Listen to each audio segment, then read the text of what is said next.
And then last. Go. Why? And then last. Fana. And then the when you yeah. That who seen him as a wood am to that. Not a cool.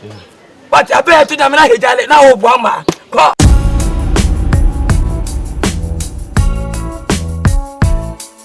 So yesterday I reported that two of the most prominent names in the Ghanaian movie industry, Agya Koo and Lil Win, were at each other's necks. They had sparked a beef. So this beef, I wouldn't say is that necessary. I feel like it is needless. But then these two are unique in their own ways. And so we are going to compare the two to see who is the better, legacy-wise, and then we'll see who deserves to be who. So we are going to start with Agya Koo. When Agya Koo came into the limelight, it was around the 2000s. Agya Koo came with his, his own style. At the time, Nigerian movies were making waves in the country. They were on the high front, you understand? So, we've had some prominent names like Santo, Judas, and all that. But then, when Agya Koo came with his own style. In the early 2000s, he single-handedly put Ghanaian movies on the high, Kumawood movies to be precise, the local language. But then there's Ghallywood, but then we are talking about Kumawood for now. So Nigerian movies at the time were making waves, but then when Agya Koo came with a style, Kumawood took over, and so Agya Koo did all that he could. It was just super interesting. He became the talk of town, and then all that. He had his own style, so he reigned.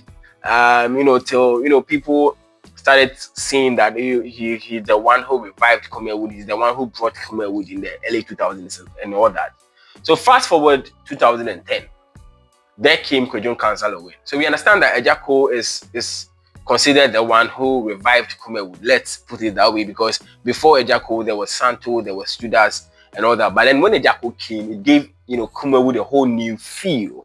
But then in 2010, around the 2010, 11, 12 going, Agya Koo wasn't getting the market. His movies were not selling the way they were, in the early 2000s, 2001, 4, and all that. His movies were not selling, and we all know Agya Koo started with concert party.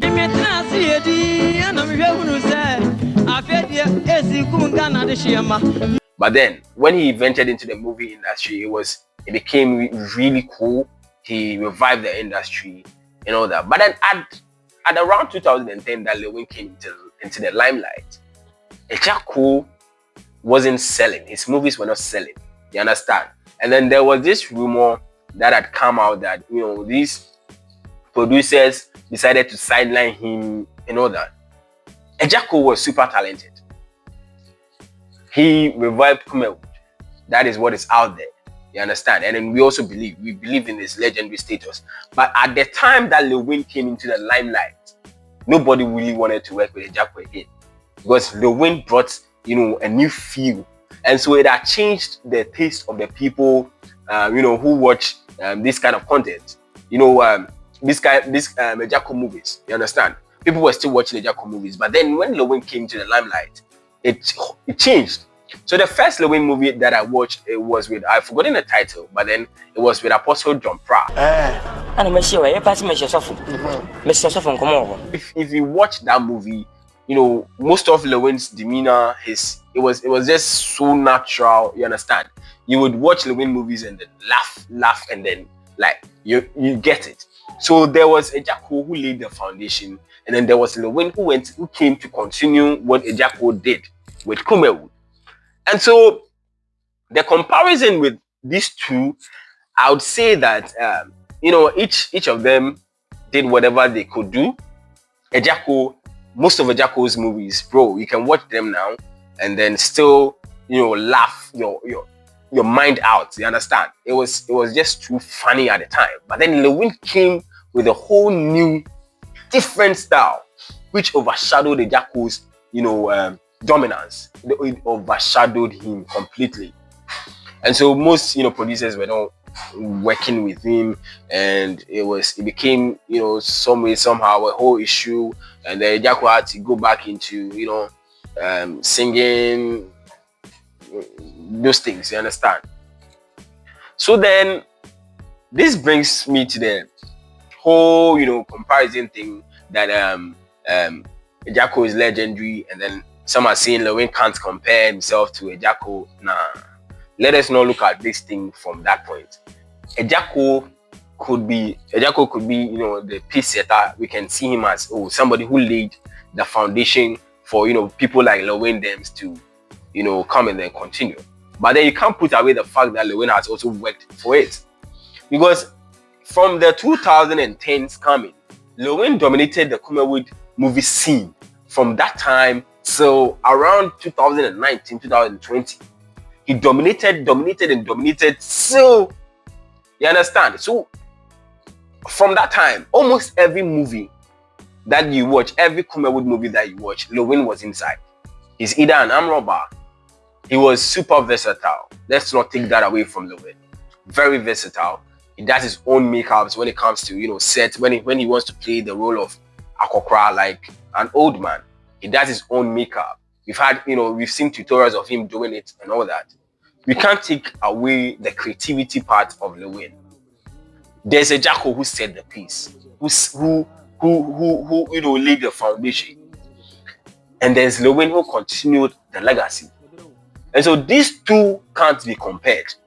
If you compare them, then I would say people who also grew up to watch Lil Win would also say that Lil Win is super better than Agya Koo. You understand? So me, I grew up to watching these two, and then I know that these two are different in their own ways, but then they are in the same field. And so I wouldn't want us to disrespect whoever. I wouldn't want us to disrespect anybody. I wouldn't want us to disrespect Lil Win over Agya Koo. I wouldn't want us to disrespect Agya Koo over Lil Win. And then there's the legendary status. You understand? So let's take it that Lil Win could be Sarkodie of the music industry, and then Agya Koo could be, let's say, Daddy Lumba of the music industry. You understand? Daddy Lumba has this legendary status. Sarkodie hasn't reached there yet. Even though Sarkodie is the main man, it has dominated the music industry for quite some time. Now, we wouldn't say that because Sarkodie isn't up to, and so he's not doing anything. No, Sarkodie has built a name for himself. But then there's Daddy Lumba who set the pace. Some of these people, Brafo, who set the pace for Sarkodie Dems to follow. Even though Sarkodie is doing better than them, doesn't mean that they are over them. So this is the same scenario. Lil Win and Agya Koo cannot be compared. Agya Koo set the pace. Lil Win followed. Lil Win has also built a whole industry. Lil Win does movies now and all that. Don't compare the two. You understand? So that is why it comes back to this whole beef. That is why I kept saying that this beef is needless. Needless in the sense that Agya Koo shouldn't even shouldn't have even gone on social media and said, why would Lil Win claim that he's the king? No. Sarkodie is in his own league. Sarkodie would always give reverence to Obrafo. But then Sarkodie would still call himself the king of rap, knowing very well that there's Obrafo. So this is the same way Lil Win can go on interviews and say that, okay, I am the best. He believes in himself. And so I didn't see how, Agya Koo would, take whatever Lil Win said to heart and then go on social media and see that if you think you are the king or cardboard and all that. No.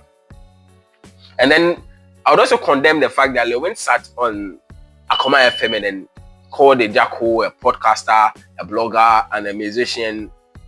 It doesn't make any sense. You understand? You respect your legend. And then I feel like it was needless for even Agya Koo to respond to whatever Lil Win said, because Agya Koo, we all understand, we all would agree to the fact that Agya Koo is legendary. Wetrim is legendary. Let's face the fact. Wetrim. Lil Win came up. He's also done his best. You understand? And so I see this whole thing to be needless. No comparisons at all.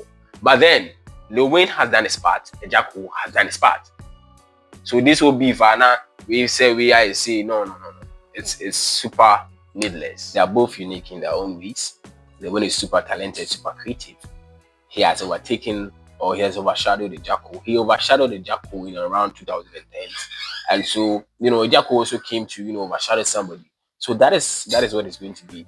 I don't see the need for any argument. And then some people are saying, say, Lil Win does not respect even the statement he made. The statement Lil Win made at Akuma FM wasn't a statement he was supposed to make in the first place that I condemn. But then you can't downplay or you can't look down on Lil Win's legacy like it is nothing. He revived. He also came at Agya Koo's lowest. He still held on, revived the industry.